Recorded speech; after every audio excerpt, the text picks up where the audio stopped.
21 सूत्री मांग में सबसे मुख्य मांग ये है कि जो संविदा कमेटी जो राज्य स्तरीय बनाई गई अशोक चौधरी कमेटी, ठीक है, और संविदा के बेसिस पे एक चिट्ठी निकाली गई 1003, ठीक है, 2021 में, उसके बेसिस पे जो चिट्ठी है,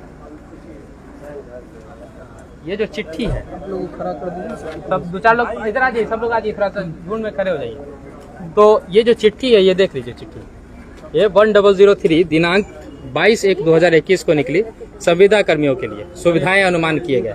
ये बिहार सरकार की तरफ से निकाली गई है। 12/534 17/9/2018 को निकाली गई बिहार सरकार की तरफ से अशोक चौधरी कमेटी। इन दोनों का गजट है। गजट समझते हैं, राज्यपाल से पास होने के बाद ही गजट बनता है, और गजट के बिना पे हम लोग इस चीज को, चूंकि हम भी संविदा है, डिपार्टमेंट्स के थ्रू हम लोग ज्वाइन किए हैं, राज्य सरकार के भूमि सुधार विभाग से हम लोग ज्वाइन किए हैं, तो हम लोगों को इन चिट्ठियों का लाभ नहीं मिल रहा है। इन चिट्ठियों के में बहुत सारी फैसिलिटीज है जो संविदा वाले को मिलनी चाहिए, आज तक नहीं उपलब्ध कराया गया। क्या क्या सुविधा है, थोड़ा बहुत सारी चीजें, जैसे हम लोगों की जो सैलरी है 21 सूत्री मांग में सबसे मुख्य मांग है हमारी जो सैलरी है, तो सैलरी क्या है कि वो जो हमारे समान या समकक्ष पद के जो प्रारंभिक स्तर का वेतन है, उसके साथ साथ महंगाई भत्ता है, ट्रैवलिंग अलाउंस है, वो सब हम लोगों को मिलना चाहिए, लेकिन हम लोगों को नहीं दिया जा रहा है। हम लोगों को ईपीएफ का जो है सो पैसा उनके तरफ से मिल रहा है, नहीं मिल रहा है। हम लोग को जो है सो छुट्टियों का जो है कि स्वीकृति का जो पावर है वो डायरेक्टर लेवल पे, मतलब पटना में है, वो बिहार सरकार के, जो कि हम डिस्ट्रिक्ट लेवल पे जो ज्वाइन किए हैं, डिस्ट्रिक्ट लेवल पे बंदोबस्त पदाधिकारी को रिपोर्ट करते हैं, तो उनको स्वीकृति की पावर नहीं है कि हमारी छुट्टी को जो अप्रूव कर सके। ईएल है, मेडिकल है, मैटरनिटी लीव है, पैटर्निटी लीव है, ETC, समझ गए ना। हम लोग तन मन धन से काम कर रहे हैं, यहाँ पे पूरी ईमानदारी से सब लोग काम कर रहे हैं। हम लोगों का भविष्य क्या है? क्या हर 11 महीने के बाद हम ये सोचेंगे कि अगले साल जो 31 मार्च आएगा उसके बाद हम लोगों को नौकरी खोज के रखनी है? क्या सरकार हमारे लिए कुछ सोच रही है? हम लोग तन मन धन से काम कर रहे हैं, सरकार हमारे लिए क्या सोच रही है, ये हम जानना चाहते हैं। सरकार हमसे कह रही है कि ईमानदारी से पूरी निष्ठा के साथ काम करो, हम लोग कर रहे हैं। सरकार हमारे लिए क्या प्रतिबद्ध है, हमारे भविष्य के लिए वो सोच रही है, इसके बारे में हम लोग जानकारी लेना चाह रहे हैं। इसी सब चीज़ों के लिए हमारे जो सारे SSA हैं, विशेष सर्वेक्षण अमीन हैं, क्लर्क हैं, इन लोगों को टाइम पे सैलरी नहीं मिल रही है।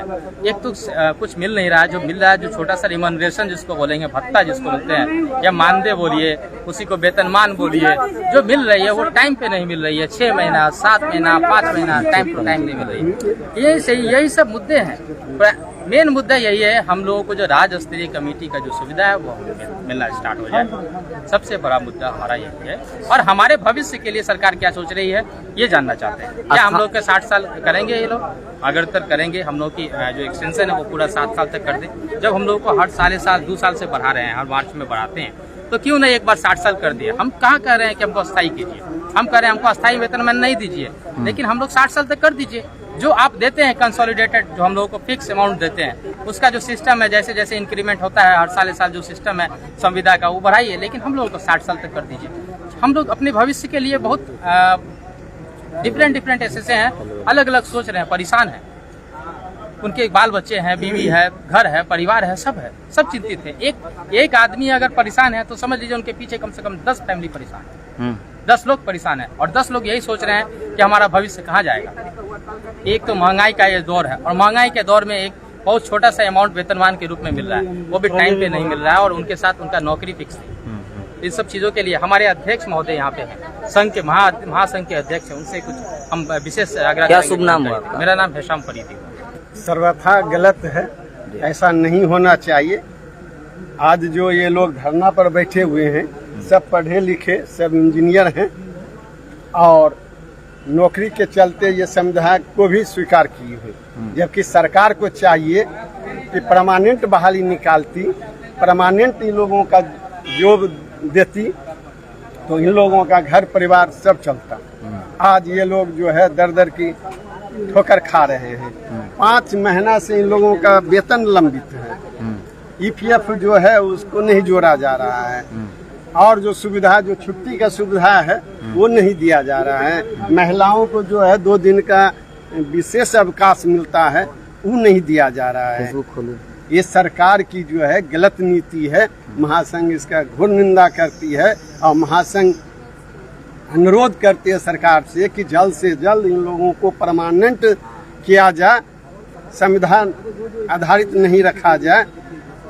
तब इसके लिए जो है चरणबद्ध तरीके से जो है संघ महासंघ मिल करके जो है जोरदार आवाज उठाएगी और चरणबद्ध आंदोलन शुरू करे। 20 सूत्री मांगे हैं, ये तमाम मांगे जो हैं राज्य स्तर की मांगे हैं। अच्छा। इसलिए जो है डीएम सर से अभी कोई वार्तालाप नहीं हुआ।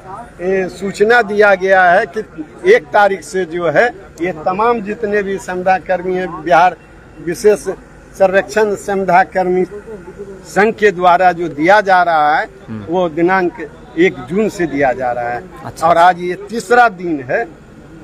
इस पर भी अभी तक सरकार के कान पर जूं नहीं रेंग रही है।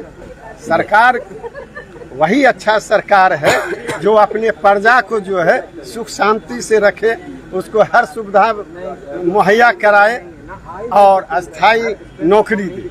ये जो डगरा के बैगन के तरह जो समुदाय आधारित जो नौकरी सरकार बांट रही है वो गलत सिस्टम है।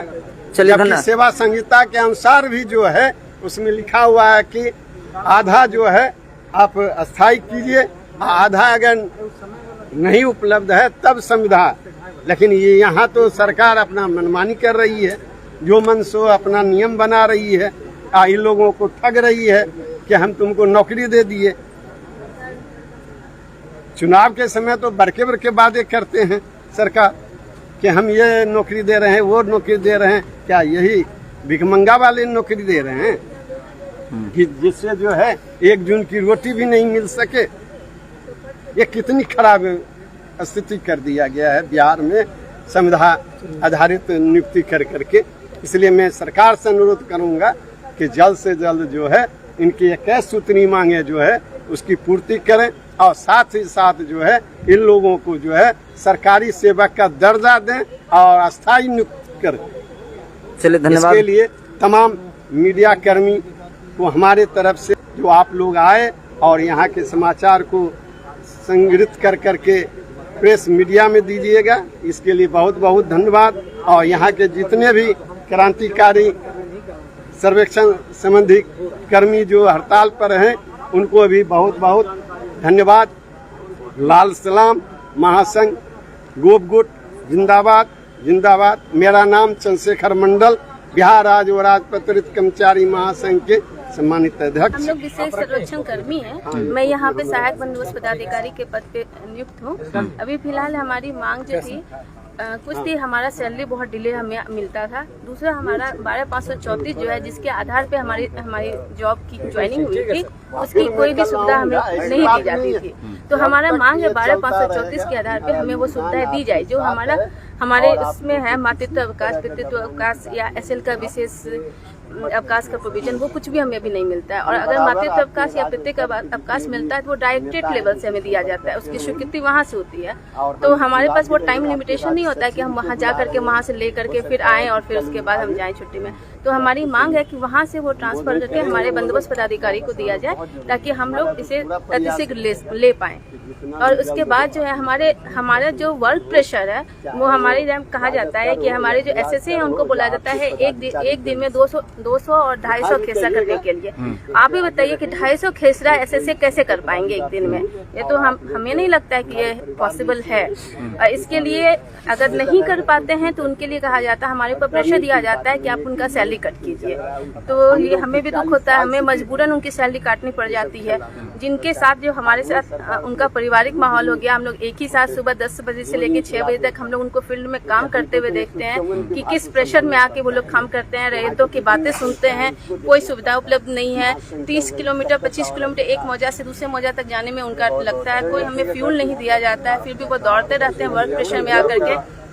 उसके बाद भी फिर लास्ट में पता चलता है कि अगर हम लोग को एक ASO डायरी भरनी होती है, कानूनगो डायरी भरनी होती है, अमीन डायरी भरनी होती है। अगर कोई वर्क प्रेशर के कारण या किसी भी रीजन से वो नहीं फिल कर पाता है उस दिन, तो उस दिन का उसका मानदेय कटौती हो जाता है। तो ये सब कुछ चीजें ऐसी हैं जिससे हम लोग बिल्कुल बिछुक कोई हम लोग को भुगतान नहीं किया था। जैसे कुछ ही दिन पहले अभी नालंदा में एक्सीडेंट हुआ था, उसकी डेथ हो गई थी और 1-2-4 डिस्ट्रिक्ट में हुआ है, लेकिन उनको कोई भी किसी तरह का भुगतान नहीं है। बहुत सारी महिला कर्मी भी हैं जिनके साथ बहुत अधिकांशतः बदतमीजी। खगड़िया में तो बहुत कम है, बाकी दूसरे जिले में जैसे जमुई हुआ, नालंदा हुआ, यहाँ पे महिला कर्मी की संख्या बहुत ज्यादा है। ये अमीन है, अमीन का काम है फील्ड पे जाके काम करना, डोर टू डोर जाकर के उनको काम करना होता है। जहाँ बस्ती वाले एरिया होता है तो छोटा से छोटा प्लॉट भी उन्हें नापना होता है, तो उन्हें हर तरह के लोगों को फेस करना होता है और उनकी हर तरह की बातें, क्योंकि हम लोग को तकनीकी मार्गदर्शिका के हिसाब से काम करना है, अभी किस्तवार करना है, उसके बाद खाना पूरी करना है। तो जैसे जैसे अभी आज के डेट में हम किस्तवार के प्रोसेस में क्या करते हैं, रैयतों का उनका नाम पूछते हैं, चौहद्दी पूछते हैं। उसके नेक्स्ट प्रोसेस में क्या है कि प्लॉट की कटिंग होती है, प्लॉट नापा जाता है। तो अगर रैयतों को हम लोग समझाते भी हैं तब भी वो समझने के लिए तैयार नहीं होते, उसकी एवज में वो रिटर्न में कुछ भी बोल देते हैं। महिला कर्मी है तो उनको दिक्कत भी होती है, बदतमीजी की जाती है, हम लोग उनको फेस कर रहे हैं। लेकिन हमें सरकार की तरफ, डायरेक्टरेट की तरफ से कोई फैसिलिटीज उपलब्ध नहीं कराई जाती है। ना तो फ्यूल दिया जाता है एक जगह से फील्ड में घूमने के लिए। मैं पोस्ट पे हूँ लेकिन मुझे फील्ड में मेरे अंतर्गत 24 मौजा है फेज 1 में, और फेज 2 में भी 17 मौजा है। लेकिन कहीं भी एक मौजा से दूसरे मौजा तक जाने में मुझे 40 किलोमीटर 45 किलोमीटर लगता है, लेकिन हमें कोई फ्यूल की फैसिलिटी नहीं दी जाती। अगर फील्ड लेकिन डायरेक्टरेट लेवल पे हमारी सुरक्षा की जिम्मेदारी उन लोगों ने नहीं ली।